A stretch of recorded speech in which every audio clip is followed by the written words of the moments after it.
Doctor నూరి పరి, మీ 10 రూపాయల డాక్టర్ని. ఈరోజు చాలా హ్యాపీగా ఉంది. నేను మన పిఠాపురానికి వచ్చాను. నాకు స్పెషల్గా మన సజ్జల సార్ మన పార్టీ ఆఫీస్ నుంచి ఒకసారి వెళ్ళి రమ్మని చెప్పారు. అందరిలాగా ఏదో సంక్రాంతి సంబరాలకి ఆర్టిస్టులు వచ్చి వెళ్ళినట్టు కాదు, గెలిపించండి అని అడగడానికి కూడా నేను రాలేదు. నేను మేడం వర్క్కి ఇంప్రెస్ అయ్యి వచ్చాను. ఎందుకంటే యాజ్ ఎ లేడీగా ఆవిడ ఎన్ని పొజిషన్స్ యాజ్ ఎంపీగా రాజ్యసభలో మళ్ళీ జెడ్పీటీసీ చైర్మన్ ఇన్ని పొజిషన్ చేశారు. అండ్ ఆవిడ మాట్లాడే విధానం ఎదుటోడిని కించపరచకుండా, నెగిటివిటీ లేకుండా ఆవిడ పాజిటివ్ పాయింట్స్ చెప్తూ మాట్లాడడం, ఇది నచ్చి నేను ఎలాగైనా మేడంని కలవాలి అనుకుని వచ్చి మేడంతో కొత్తపల్లిలో మరియు వేరే డిఫరెంట్ వార్డులో కూడా తిరగడం జరిగింది, ప్రచారం చేయడం జరిగింది. మీకు ఎలా అనిపించిందండి మేడం గారితో తిరగడం ప్రచారంలో? రియల్లీ చాలా ఇన్స్పిరేషన్ లేడీ అండి. మనం అనుకుంటాం ఆడవాళ్ళు ఏం చేయగలరు ఇలా అలా అని చెప్పి, చూడంగానే కూడా ఎలా ఉన్నారు కదా. ఇప్పుడు నేను ఒక సింపుల్ ఎగ్జాంపుల్ చెప్తా. యాజ్ ఎ డాక్టర్గా మన చిన్నపిల్లలు ఉంటారు, కూల్ డ్రింక్స్ కనిపించడానికి అందంగా రంగురంగులుగా అన్నీ కనిపిస్తుంటాయి. ఓపెన్ చేస్తే మూత తీస్తే పుస్సుమంటాయి.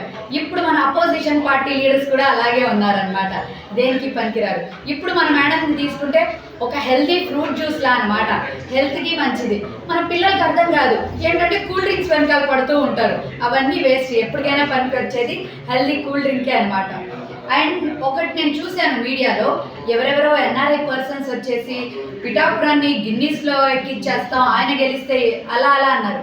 ఒక్క నిమిషం ఆలోచించండి, యాక్టర్ గెలిచి ఎమ్మెల్యే అవ్వడం వల్ల మీ ప్లేస్ గిన్నిస్లో రాదు.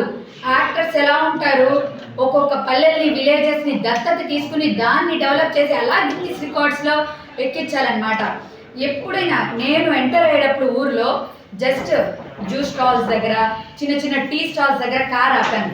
ఎలా ఉంది జనాల పల్స్ అని తెలుసుకోవడానికి. ఎలా ఉందండి, ఏమొచ్చాడండి ఆయన, ఒకసారి వచ్చాడు, ఎండకు పడిపోయాడు, హైదరాబాద్ హాస్పిటల్లో అడ్మిట్ అయ్యారు. అలాంటి మనిషి మనకెందుకు? మనకు మా మనిషి, మనకి సహాయం కావాలి అని కోరుకునే పర్సన్నే ఎవరైనా ఎమ్మెల్యే అభ్యర్థిగా గెలిపించుకుంటారు. అండ్ మేడంకి ఆ క్యాలిబర్ ఉంది కాబట్టి మనందరం గెలిపిస్తాం కూడా. ఒక్కటి గుర్తుపెట్టుకోండి, మేడంకి గెలుపు అవసరం లేదు, మనకి మేడం అవసరం ఉంది. ఈ నియోజకవర్గానికి మేడం అవసరం ఉంది. అలాంటి ఒక రెస్పాన్సిబుల్ కరెక్ట్ పర్సన్ ఉంటేనే మీకు డెవలప్మెంట్ అయినా సరే, అభివృద్ధి అయినా సరే అందుతుంది. నమస్తే అండి. ఇది వ్యాపారం గురించి కాదు, ఓటు గురించి. ఎన్నికల్లో ఓటు వేయడం మన హక్కు మాత్రమే కాదు, కర్తవ్యం. ఎంతో మంది మహా నేతలు శ్రమించి ప్రాణత్యాగం చేసి ఈ అవకాశాన్ని మనకిప్పించారు. అందరూ ఓటు వేద్దాం. ఎందుకంటే ఓటు హక్కు ఊరికే రాదు. నా ఓటు ఎవరికో తెలుసా? అది సీక్రెట్ అండి.